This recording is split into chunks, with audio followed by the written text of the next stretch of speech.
நீங்கள் அதிகமாக failure face பண்ணி மன வருத்தத்துக்கு ஆளாக இருக்கீங்களா? அப்போது இந்த கதையோட முடிவில் உங்கள் வாழ்க்கையில் உங்களுக்கே இருக்கிற தடங்கள் தூக்கி போட்டுட்டே என்ன ஆனாலும் சரி உறுதியாக தன்னம்பிக்கையோட இலக்கையை அடைவீங்கன்னு நம்புகிறேன். தாய் தமிழ் உறவுகளுக்கு அன்பு வணக்கங்கள். நான் உங்கள் லிக்னேஸ். நீங்கள் பார்த்துட்டு இருக்கிறது பாசிட்டிவ் லிக்னேஸ் சேனல். வாங்க கதைக்குள்ள போகலாம். தென்காசியில் ஒரு அழகான கிராமத்தில் கதிர் கண்ணன்னு 2 நண்பர்கள் வாழ்ந்துட்டு வந்தாங்க. 2 பேரை பற்றி சொல்லணும்னா ரொம்ப எளிமையான குடும்பம் சேர்ந்தவங்க. கதிர் அப்பா தினசரி வேலைக்கு போகிற ஒரு சாதாரண மனுஷன். அதே கண்ணனோட அப்பா மளிகை கடை வச்சு நடத்திட்டு வர்றாரு. என்னதான் எளிமையான குடும்பம் இருந்தாலும் 2 பேருக்குமே எப்படியாச்சும் நீட் எக்ஸாம் கிராக் பண்ணி டாக்டர் ஆகணும்னு ஒரு பெரிய கனவு. இந்த கனவு எப்படியாச்சும் அடைஞ்சு தீரணும்னு சொல்லி 2 பேருமே விடாமுயற்சியோட இரவு பகல் பார்க்காம எக்ஸாமுக்கு ப்ரிப்பேர் ஆனாங்க.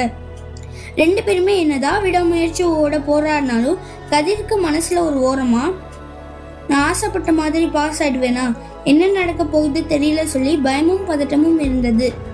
ஏன்னா அவனோட அப்பா அம்மா வாழ்நாள் முழுக்க சம்பாதிச்ச சொத்து அவனோட நீட் படிப்புக்காக செலவு செஞ்சிருக்காங்க. ஆனா இன்னொரு பக்கம் நான் போடுற எஃபோர்ட்க்கு நான் கண்டிப்பா நல்ல மார்க்கோட பாஸ் ஆயிடுவேன்னு 100% தன்னம்பிக்கையோட இருந்தாரு கண்ணன். 2 பேருமே தேர்வுக்கு ரெடியானாங்க. எக்ஸாம் வந்தது.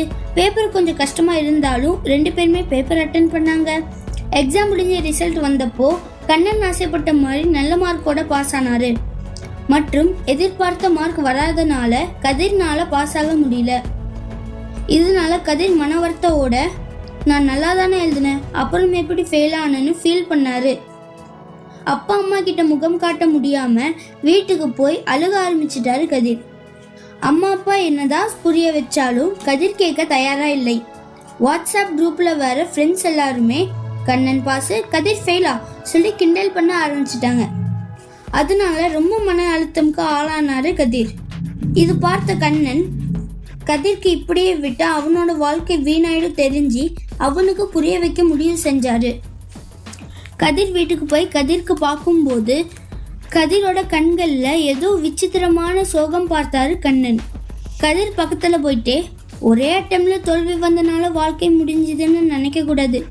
நான் பாஸ் ஆனா என்ன, அது ஃபர்ஸ்ட் ஸ்டெப் தான். நீ திரும்ப ட்ரை பண்ணு, 2 பேருமே டாக்டர் ஆகலாண்டா சொல்லி சமாதானப்படுத்தினாரு கண்ணன். கண்ணன் சொன்னது கேட்டுட்டே கதிர் செகண்ட் அட்டம்ப்டுக்கு நான் என்னடா பண்றது, ஏற்கனவே எல்லா சொத்து வித்து தான் என் பெற்றோர்கள் எனக்கு படிக்க வச்சாங்க, அது தெரிஞ்சு கூட என்னால் பாஸ் ஆக முடியல. அப்போது செகண்ட் அட்டெம்ப்டுக்கு நான் பணத்துக்கு எங்கடா போகிறதுன்னு கேட்டான் கதிர். இது கேட்ட கண்ணன் கொஞ்சம் யோசிச்சு மற்றும் சொன்னா, நீ கவலைப்படாத கதிர், கண்டிப்பாக ஏதோ ஒரு வழி இருக்கும். நான் வேணா என் சொந்தத்துக்குள்ள கொஞ்சம் கடன் கேட்குறேன், நீ கொஞ்சம் அமௌண்ட் ரெடி பண்ணு. 2 பேருமே டாக்டர் ஆன அப்புறமா எல்லா கடனுமே திருப்பி கொடுத்துடலாண்டா. கண்ணன் சொன்னது கேட்டுட்டே கொஞ்சம் நேரம் அப்புறமா கதிர் கன்வென்ஸ் ஆனாரு. நண்பன் சொன்னனால திரும்பி எக்ஸாமுக்கு ப்ரிப்பேர் ஆனாரு கதிர். பேப்பர் அட்டென்ட் பண்ணா. ஆனால் இந்த தடவை கூட அதிர்ஷ்டம் கதிர் பக்கம் இல்லை.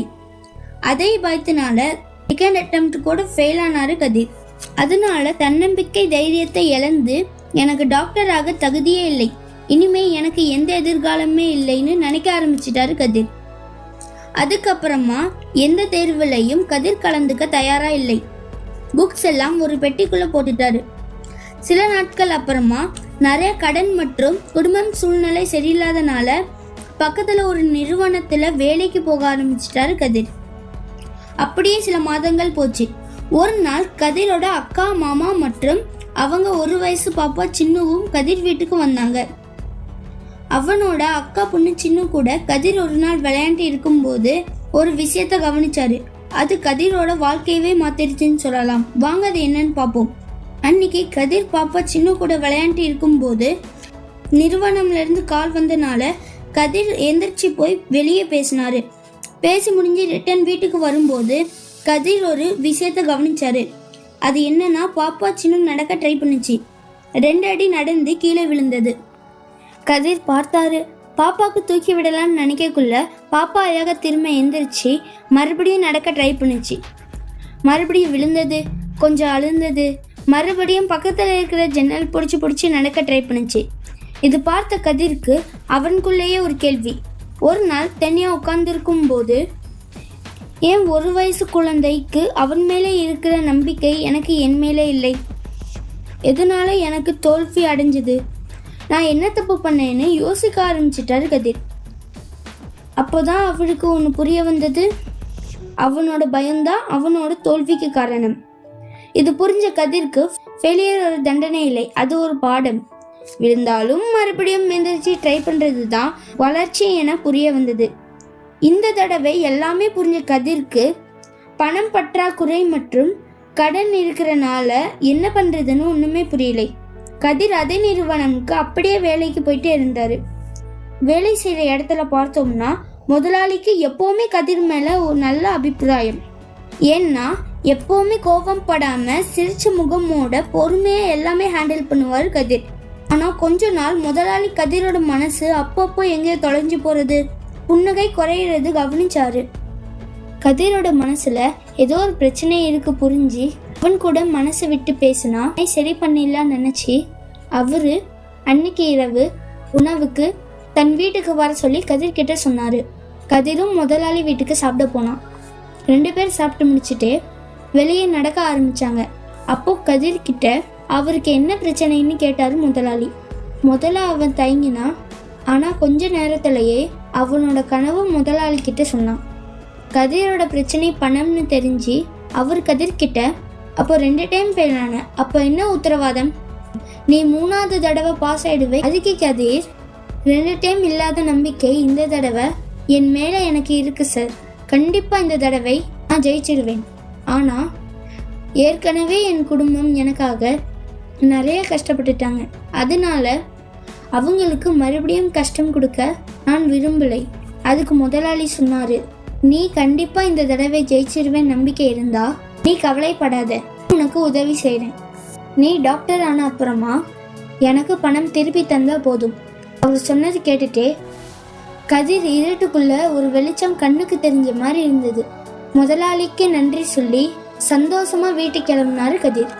அதுக்கப்புறமா கதிர் மறுபடியும் 3வது தடவை தேர்வு எழுத முடிவு பண்ணான். ஆனால் இந்த தடவை பயமோட இல்லை, அவன் மேலே வச்சிருக்க நம்பிக்கைனால. இந்த தடவை கதிர் முழு மனசோட தேர்வுக்கு தயாரானாரு. எந்த இடத்துலலாம் மிஸ்டேக் நடந்தது எல்லாமே சரி செஞ்சு தன்னம்பிக்கையோட முன்னோக்கி நடந்தாரு கதிர். இதுக்கப்புறமா என்ன நடந்திருக்குன்னு உங்களுக்கே தெரியும். ஆமாங்க, இந்த தடவை ரிசல்ட் வரப்போ கதிர் 1st கிரேடில் பாஸ் ஆனாரு. அந்த ஊர் ஜனங்க, அப்பா, அம்மா, நண்பன், முதலாளி எல்லாருக்குமே பெருமை சேர்த்தி கொடுத்தாரு. கதிர் டாக்டர் ஆன அப்புறமா ஒரு நாள் கண்ணனும் கதிரும் மீட் பண்ணாங்க. அப்போ கண்ணன் கதிர் கிட்ட, நீ 2nd attempt ஃபெயில் ஆன அப்போ உன்னோட கான்ஃபிடென்ஸ் ஆல்மோஸ்ட் முடிஞ்சதில்ல, இனிமே எக்ஸாம் எழுத வேணாம்னு தானே முடிவு பண்ணேன். அப்புறம் எப்படி உனக்கு இந்த தடவை எக்ஸாம் கிளியர் பண்ணணும்னு சொல்லி உத்வேகம் வந்ததுன்னு கேட்டாரு. இது கேட்டுட்டே கதிர் லைட்டாக சிரிச்சா. ஆனால் அந்த சிரிப்பில் ஒரு பெரிய கதை இருந்தது.